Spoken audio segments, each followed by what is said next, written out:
This is Ian Mann, and we are continuing our discussion here on the dangerous doctrine of the pre-tribulation rapture. As you know, I've stated many times, it's dangerous because it's going to cause people to be unprepared for the tribulation. They're thinking that they're not going to be here for it, and all of a sudden it's going to be upon them, and they'll be unprepared. So we're trying to unravel that and show people how satanic it is and how dangerous it is.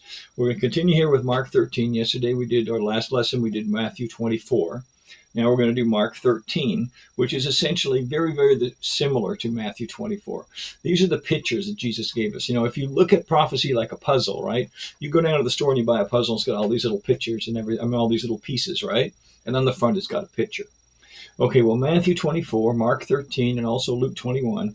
These are chapters in the Bible that are prophetic chapters, but these are like the picture. They're not pieces, you know, like Apostle Paul in Thessalonians and in other places and in the Old Testament. There are pieces here and pieces there. All the pieces of the puzzle are spread throughout the Bible in the Old and New Testament. But what we have here in the words of Jesus is the picture that shows us where those pieces go. It's not just a bunch more pieces. A lot of people treat it like, oh, it's just more pieces. No, this is the picture of the puzzle, of the prophetic puzzle of the end times that Christ gives throughout the Old and New Testament at different times. This is the picture of how it all comes together. So when you're looking at those pieces to see where they go, you've got to come over to this picture and look at it and see how it fits into this picture. So now, Mark 13, and that's why this is the chief cornerstone. And it's a big mistake that some of these prophecy teachers make, a big mistake in that they don't put the picture in the proper perspective. They just treat it as another piece of the puzzle, and maybe something fits, maybe something doesn't fit. You know, it doesn't work that way. These are the words of Christ. These are the words that God actually spoke while he was here on earth. Think about that. Out of the thousands of years the world has been around and all the people here and all the words that God could have spoken when he was here, right? All the things he could have said. And he chose to say these particular words. These are the most important words for all mankind to take heed to. Now, all of the Bible is important because they're all words that God gave to his prophets through visions, through dreams, through inspiration. But these words God himself spoke.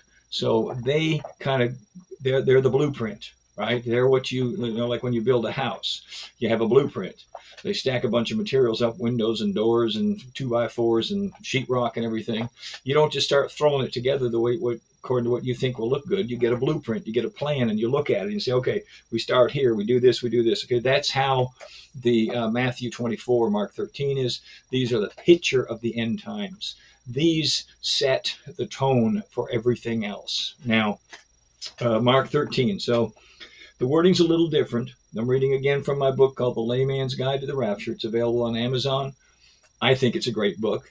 It really explains a lot of these things simply as you're going to see. And a lot of what I'm bringing here is in this book, but there's more stuff in the book than just what we're talking about here, what we're teaching here. But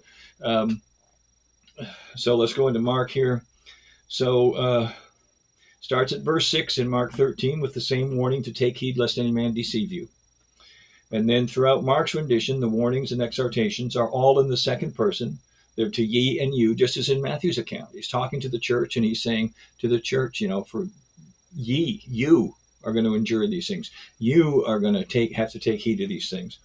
Mark records the same sequence of events, starting with wars and rumors of wars, continuing with earthquakes, famines, and troubles. Then comes the start of the tribulation with persecutions, bringing the gospel to all nations, and the same exhortation to endure unto the end. Next, he tells of the Antichrist, the abomination of desolation, and again, our flight, the church's flight.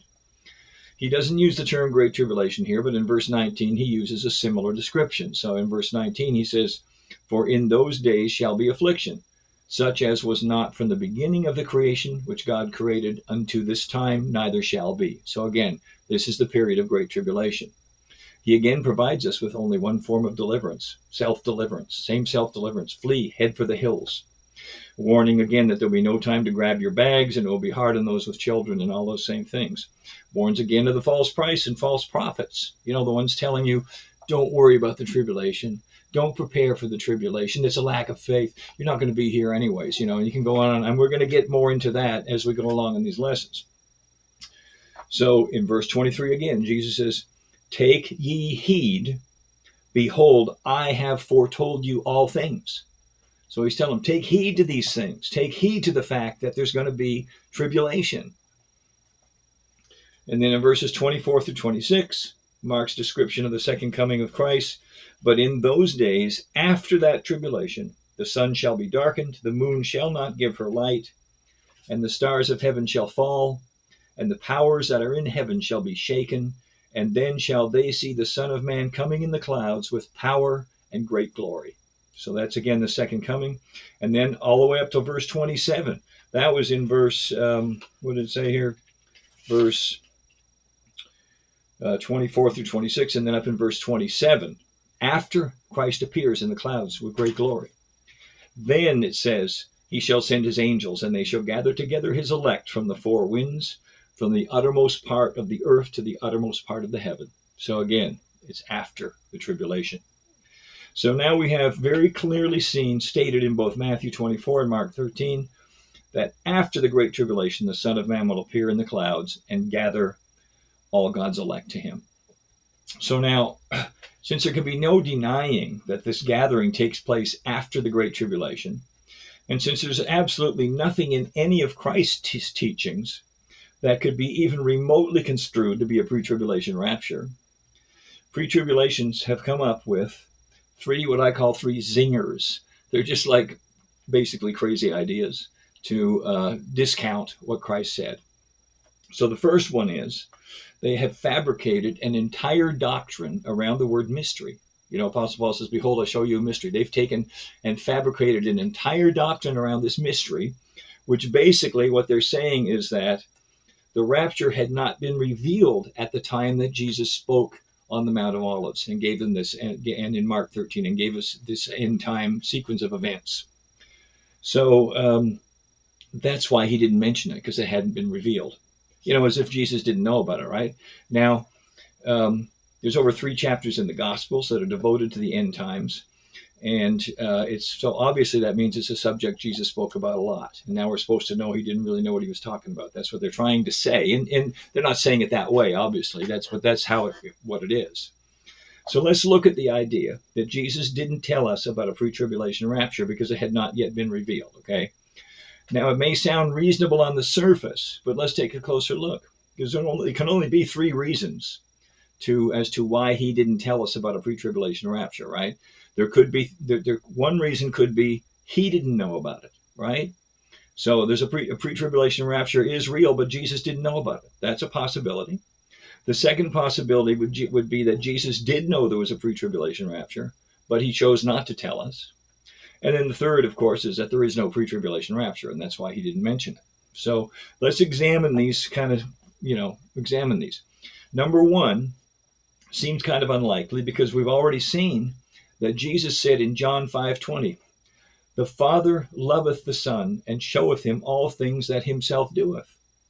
So if Jesus didn't know about it, then it would mean the Father hadn't shown him all things, wouldn't it? Right? Jesus said, the Father's shown me all things. But if he didn't show him that, then he really wouldn't have shown him all things.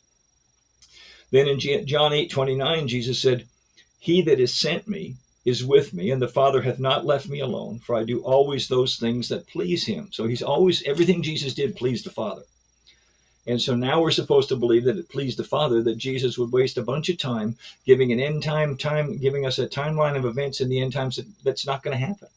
It's not going to happen the way Jesus said, according to what they're saying here. So that would make Jesus a liar, albeit unknowingly, but still, he was giving us a line of events that's not true. And it would make the Father a deceiver, because the Father supposedly showed him all things, but didn't really show him all things, right? So I think we can rule out number 1 pretty safely, right? I don't believe the Father's a deceiver. I don't believe that Jesus lied even unknowingly, all right? So now number 2, the idea that Jesus knew there was a pre-tribulation rapture, but chose not to tell us. Now that would be the most likely choice for pre-tribulationists, except of course we again have Jesus wasting time by warning the church of events that they would never see. But putting that aside, there's another major obstacle to overcome, because we saw earlier that Jesus told us in John 15:15, all things that I have heard of my Father, I have made known unto you. So first he told us the Father made everything known to him. And now he says, I've made it known to you. So, and he's even more specific in Mark 13:23. He says, behold, I have foretold you all things. So he's telling us right here, this is everything. This is what's going to happen. This is the sequence of events for the last days. This is what's going to happen. So now I've been told, that just because a pre-tribulation rapture is not mentioned, it doesn't mean that it isn't going to happen. Okay, it's just because it's not mentioned there, that in itself is not necessarily proof that it's not going to happen, except that we have, and generally I agree with that kind of a concept. Just because somebody doesn't mention something doesn't mean that it's not going to happen. But it doesn't apply here, simply because we just read Jesus is specific that he told us all things. So, it's like somebody gives you a recipe and says, well, here's your recipe for beef stew, and they don't tell you to put beef in. They just say, okay, you can put in potatoes and put in carrots and put in some celery and some onions and cook it up and put some broth in and blah, blah, blah, and cook it up for so long and serve it. And then you're like, where's the beef? They forget to put the beef in. No, that would be an incomplete recipe. So it's a saying, that's what, and the pre-tribulation rapture would be like leaving the beef out of the beef stew. It's not some inconsequential event. It's like a major event for the church, the major event for the church. So we're supposed to believe that he just, he didn't tell, but he said he told us everything. So, so basically he's saying he left nothing out. But if Jesus knew there was a pre-tribulation rapture and didn't tell us, that would mean he did leave something out. According to these two statements, that would make Jesus a liar, because he said he told us all things and he didn't. So again, but that's not all, okay? Because then Jesus told us in Matthew 24:35, heaven and earth shall pass away, but my words shall not pass away. So now, if either the first or the second choice is true, and there is an unrevealed pre-tribulation rapture, then the words spoken by Jesus here in Matthew 24 and Mark 13, they would in effect pass away, because the timeline, the sequence of events that actually transpire would be different than the sequence of events that Christ told us were going to transpire. So that leaves us, so you can see the first two reasons are in direct conflict with many other statements that Jesus made. And if either of them is true, then it means that Jesus was a liar. So I think we can safely rule that out, that Jesus was not a liar, because Jesus is the truth, right? I am the way, I am the truth, I am the life. So you can safely rule that out. That leaves us with reason number 3. Jesus didn't tell us about a pre-tribulation rapture because there is no pre-tribulation rapture. Now that fits perfectly with the chronology that Jesus gave us in Matthew 24 and Mark 13. It means the Father did show Jesus all things. It means Jesus did foretell us all things. And it means that his words will not pass away, nor does it conflict with any other statement that Jesus made.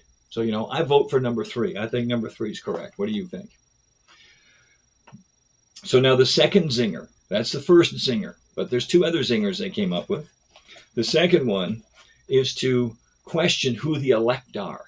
All right, so they have a whole doctrine around the elect, and it goes back and forth, but it's really simple. Some say it's, the elect of the Jews and not the church. And so we're going to be talking in more detail about that later when we look at what they call the parenthetical age, which is an incredibly blasphemous doctrine we'll get into later on. But Paul tells us who the elect are. In Romans 9:11, Paul refers to Jacob, Israel, the Jews, as the elect of God. Then later in Romans 11, verse 7, he says that the Gentile believers are the elect. So it's not a contradiction. It simply means that all believers, both Jew and Gentile, are the elect. In short, the elect and the church are one and the same. Now, the third zinger to say is that Jesus was speaking only to the Jews in Matthew 24, Mark 13, and not to the church. So the idea being that nothing he said in these chapters applies to the church. I mean, that's lunacy, but that's one of the things they come up with. So as we'll see, pre-tribulationists routinely quote from scriptures from Matthew 24, Mark 13. They're always quoting this, but of that day and hour knoweth no man, right? They're always quoting that. That's one of their big ones they quote to say that it's going to be the pre-tribulation rapture has no prophetic events to occur before it, and we're going to get into all that stuff. But they quote out of Matthew 24 to justify their doctrine. And then they turn around and say, well, Matthew 24 is only talking to the Jews. So you can't have it both ways. Either it's talking to the Jews or not. So how do you know when it's talking to the Jews and when he's talking to the church? How do you know in Matthew 24? Well, you probably already guessed the answer.